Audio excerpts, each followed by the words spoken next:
If you don't feel like drawing for a week, are you really just being lazy? I'm sure if you're an artist, at some point or another, someone has told you you're not drawing enough. Maybe that person is yourself. But you've probably heard that you should be drawing every day or every week, and maybe that's just not feasible for you. I know there have been times in my art career where that hasn't felt possible, and there are a lot of tips and tricks that I've gotten as an artist over the years on how to draw consistently, on how to draw every day. And I want to talk about them today and break down what I found has worked for me and ones that haven't necessarily worked for me but might still work for you. Before we get into it, we have to get through the obligatory intro, of course. So, hi, I'm Kiwi Kana, a freelance illustrator and comic artist, and if you like my videos, please consider leaving a like, a comment, or maybe even subscribing. Okay, back to the video now. So, I'm sure you've heard me talk about this before if you've seen some of my other videos, but one of the biggest challenges with making art every day is this overwhelming sensation of the burden of choice. Have you ever sat down in front of a blank piece of paper or a blank canvas on your tablet and just stared at it? You know you want to draw something, but it feels incredibly overwhelming. You just can't come up with something to draw, and you end up putting away your paper or powering off your tablet and totally giving up that day. I know that has definitely happened to me. This is decision fatigue.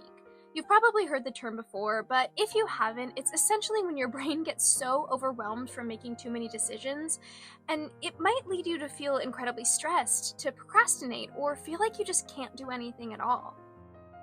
One of the best things I found in situations like this is to make your life easier by eliminating the creative decisions you have to make, which is why I rely on art studies. This could mean practicing anatomy, or clothing folds, or studying faces, but I do really recommend picking one thing to practice on that day or even week, otherwise you might overwhelm yourself even more, and that kind of defeats the purpose of this method, right? I suggest keeping a folder on Pinterest or in your photos of references that you find interesting. That way, if you're feeling decision fatigue, you don't have to even worry about what studies you'll do. Simply pull up one of the folders and start drawing. This has definitely worked for me in the past when I'm feeling a little burnt out because it really helps take the pressure off of your current self. You've already done all the heavy lifting in the past by saving references you might like to draw in the future. And it's useful, right? Because not only has something gotten you drawing, but also studies like these are incredibly important for learning your fundamentals. You'll certainly become a better artist faster by practicing in this way. That said, I can appreciate some drawbacks here, and I think it's important to address them. Obviously, studies like this are crucial for artists. There's a reason you have to do so many of them if you go to art school. But in my experience, and in talking to other artists who post on social media, sometimes it can feel like you just don't have time for them, especially if you're feeling really tired and already don't have much energy to draw. Say that you have to get an illustration ready to post each week for your social media. Sometimes an anatomy study, for example, just isn't going to cut it. And I don't want to dismiss that. We're working with limited energy here, in which case you have to prioritize what you're going to be able to get done. So if you need something to post that week, but you still feel like you're really struggling with decision fatigue, a master study might be a better choice. A master study is essentially just when you recreate a significant art piece from an art master. So if you've seen some of my YouTube shorts, you may have seen this video about my master study of Girl with a Pearl Earring by Johannes Vermeer. I did this painting one week when I was feeling kind of down on my art, and I wanted to have something to post on my TikTok, but I felt like I just needed to take a step back and really work on my process rather than sitting down being overwhelmed with this burden of choice, right? The process was very rewarding. I definitely learned a lot doing it, and I was still able to share it on my social media account at the end of the day, so that's an option for you too. Okay, now I want to touch on another method for achieving a little more consistency that honestly doesn't work for me at all, but I know has made a big difference for other artists. So I'll talk a bit on why this can work and also why I struggle with it. So as you saw on the title screen, this method is drawing every single day for a short amount of time. And essentially the goal here is to build the habit of drawing in such a manageable amount that it sort of becomes second nature. This can be good advice, especially if you're someone who does really well with forming new habits and really craves that consistency. But oh my gosh, for me, it's like pulling teeth. And I think that sometimes putting these somewhat harsh constraints on when and how you should draw can honestly feel really stifling. Not to mention, it can be extremely difficult to rely entirely on yourself when trying to build a new habit like this. So that said, let's talk about external motivation. For me, I definitely rely on external motivation to get things done. That makes it easier for me to work on commissions or things like that, where I'm working for someone other than myself, because it means I can't just procrastinate. If you are like me, but you aren't working or aren't in school, for example, sometimes you have to set up that motivation for yourself, which isn't always easy, don't get me wrong. But I'll try and give you some examples that have worked for me. Like, every once in a while, my college friends will all hop on a Zoom call and we'll do a drawing session. Or I'll force my mom or my sister to check in on my personal projects so I know I can't slack off. Even starting my YouTube channel has definitely helped me stay more productive with my personal work because I know I want to have a drawing finished to talk about each week. It gives me an excuse to get that work done.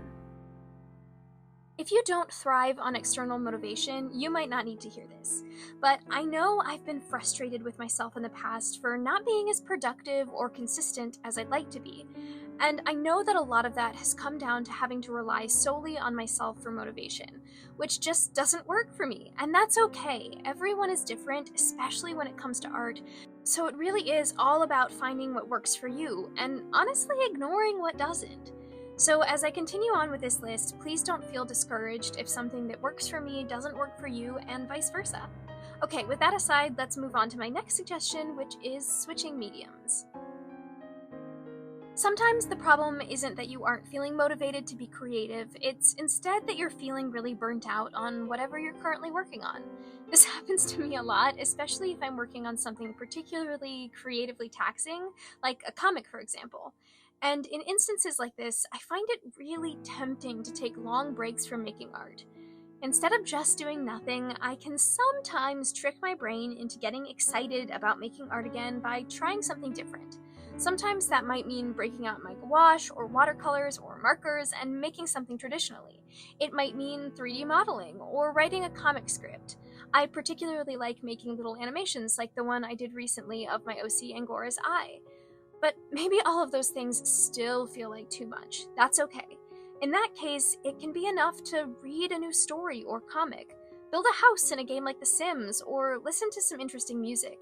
Pretty much anything that has you actively engaging in your creativity can be helpful. It's important to be kind to yourself, and remember that beating yourself up for not drawing probably isn't going to make you want to draw again. Which brings me to my last point. It's okay to not make art. Sometimes you do just genuinely need a break. That doesn't mean that you aren't a good artist, and it doesn't mean that you're a failure. Creatives are in this weird space where, unlike most other jobs, there's this pressure to be creating constantly. And there's this stigma that if you aren't drawing every day, if you don't love it every day, then you just aren't cut out to be an artist. I think that's really sad that artists, especially aspiring artists, are being told that. People need breaks from any job, even if they love it. That's why everyone loves weekends, or why we take vacation days. You can be a great artist. You can love art and still feel tired or sad or overwhelmed. You can take a week off or a month off. And that doesn't necessarily mean that art just isn't for you. It also doesn't mean that you're not still learning. Just like your body needs rest days after going to the gym, sometimes your brain needs them too.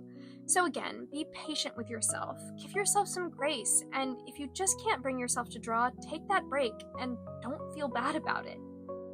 Anyway, that's all for me today. I hope this video was helpful, that maybe I was able to offer a little support, and I hope to see you in the next one.